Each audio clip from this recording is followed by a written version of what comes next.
কলকাতার নায়ক দেব ও কোয়েল মল্লিক জুটির পাগলু সিনেমার কথা নিশ্চয়ই সবার মনে আছে। 2011 সালে মুক্তি পাওয়া সিনেমাটি দারুণ ব্যবসা সফল হয়েছিল।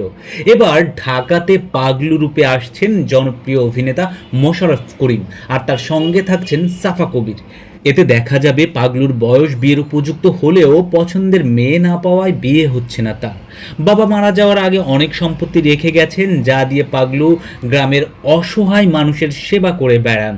গ্রামের মানুষের কাছে তিনি সমাজ সেবক হিসেবে পরিচিত। এমন সময় পাশের গ্রামের নতুন শিক্ষিকা হিসেবে যোগদান করেন মায়া।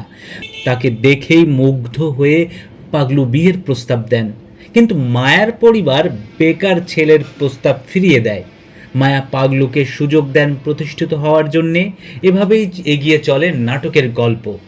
পাগলু নামের এই নাটকে পাগলু চরিত্রে দেখা যাবে মোশাররফ করিমকে, আর মায়া চরিত্রে দেখা যাবে সাফা কবিরকে। সেজান নূরের রচনায় পাগলু নাটকটি পরিচালনা করেছেন সালমান রহমান খান। সম্প্রতি পুবাইলে নাটকটির শুটিং শেষ হয়েছে। পোস্ট প্রোডাকশনের কাজ শেষ হলেই সেটি প্রচারিত হবে।